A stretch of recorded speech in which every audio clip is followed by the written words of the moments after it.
Good morning modern kids. मैं दुर्गेश कुमार पांडे।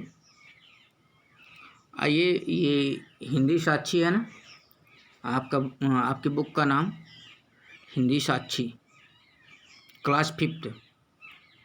इसमें आप देखें, ये विषय सूची देखें। कोयल कविता हो गया है ना, तो जब ये कविता हो गया है तो यहाँ से 8 लाइन की कविता आप जो है लर्न रखिएगा।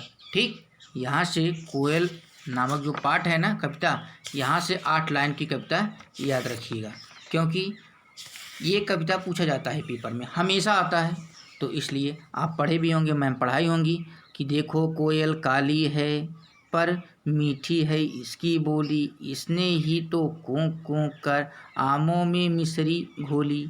कोयल कोयल सच बतलाना क्या संदेशा लाई हो, बहुत दिनों के बाद आज फिर इस डाली पर आई हो। कितना अच्छा कविता है। तो यहाँ से कम जो है 8 लाइन की कविता याद रखिएगा।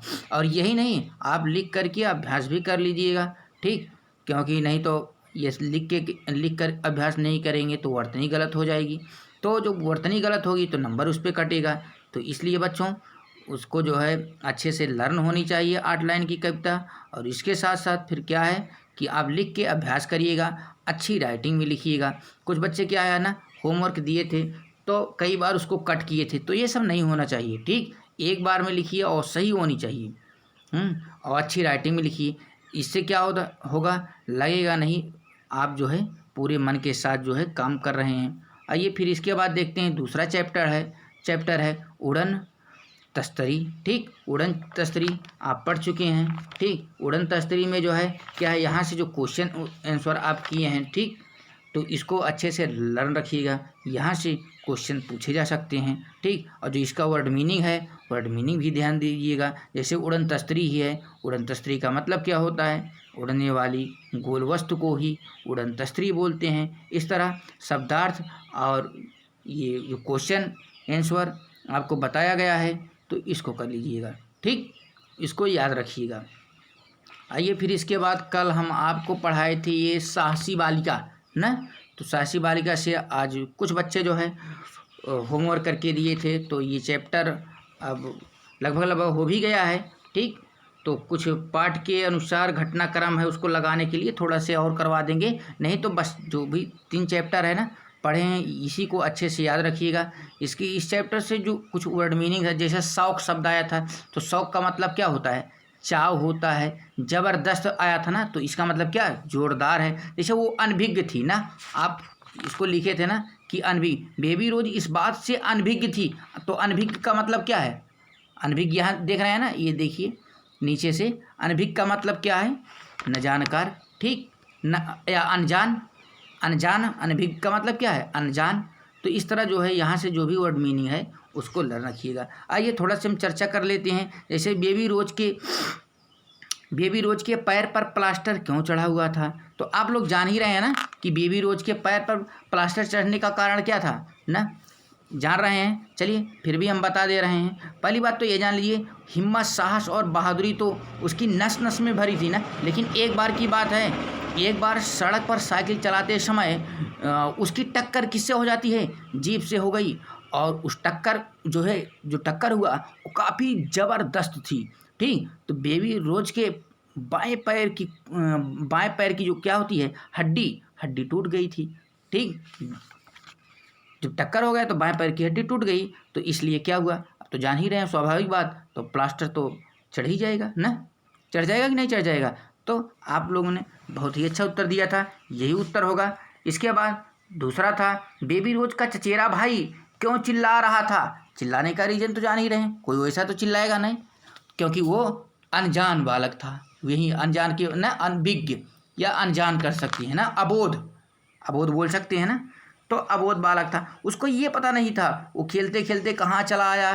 ठीक, ये इनके, और उस समय बेबी रोज क्या थी, अकेली थी, प्लास्टर चढ़ा था उनके पैर में और घर में कोई था नहीं, वो आया और वो भी नहीं जानती थी। ठीक, बेबी रोज को भी ये बात नहीं पता था कि उसकी माँ जो है क्या है, बिजली की रॉड लगा रखी थी, जो बाल्टी में ना वहाँ माँ ने पानी को गर्म करने के लिए बाल्टी में बिजली की राड लगा रखी थी। बेबी रोज को भी ये बात नहीं पता था, यानी नहीं पता था माने अनभिज्ञ थी। आप बोलेंगे, क्या बोलेंगे?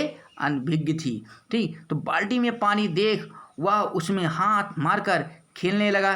कुछ ही क्षणों में बिजली ने बेबी रोज के चचेरे भाई को अपनी चपेट में ले लिया। किसमें ले लिया? अपनी चपेट में ले लिया। करंट लगने पर वह चिल्लाने लगा। ठीक, तो चिल्लाने का रीजन जान गए ना कि बेबी रोज का चचेरा भाई क्यों चिल्ला रहा था? करंट लगने पर। एक शब्दों में भी आप दे सकते हैं। खैर, ये फिर इसके बाद अगला है, चचेरे भाई के चिल्लाने की आवाज़ सुनकर बेबी रोज ने क्या किया? स्वाभाविक बात है, तो किसी से देखा जाएगा, वैसे भी उसका छोटा भाई है, चचेरा भाई है ना, तो बेबी रोज ऐसे देख पाएंगी। ठीक है, उनके पैर में प्लास्टर लगा है, तो उसकी चीख सुनकर बेबी रोज हड़बड़ाहट में उठ खड़ी हुई और पैर में प्लास्टर लगा होने के कारण वह संभल नहीं पाई और धड़ाम से जमीन पर गिर गई। लेकिन फिर भी उसकी बहादुरी साहस देखिए, वह तुरंत फुर्ती से उठी और पैर को घसीटती हुई रसोई में पहुंची। चचेरे भाई को देखते ही वह सन्न रह गई। ठीक, उसका भाई बिजली का करंट लगने से तड़प रहा था। बेबी रोज ने बिना क्षण गंवाए बिजली की बटन, देखिए सबसे बड़ी बात क्या है ना, सबसे पहले जाकर के क्या की? बिजली की बटन की ओर गई और उसको बंद कर दी ना, हाथ बढ़ा दिया। उसने फुर्ती से बटन तो बंद कर दिया, परंतु एक बार फिर वह जमीन पर गिर पड़ी। तो इस तरह आप जान गए ना, चचेरे भाई के चिल्लाने की आवाज़ सुनकर बेबी रोज ने क्या की? उठा ली। ठीक, और जा करके सबसे पहले क्या की? बिजली की जो बटन थी, स्विच, उसको बंद कर दी। अगला है आपका, बेबी रोज को पुरस्कार किसने दिया और क्यों दिया? तो जान ही रहे ना, इतनी बहादुरी वाला काम किया तो पुरस्कार पाएगी नहीं, स्वाभाविक बात है। और किसने दिया था, कब दिया था? 26 जनवरी 2007 को बहादुर बच्चों में बेबी रोज को भी सम्मिलित किया गया। ठीक, तो हाथी की सवारी करने वाले बहादुर बच्चों में बैठी बेबी रोज मुस्कुरा रही थी।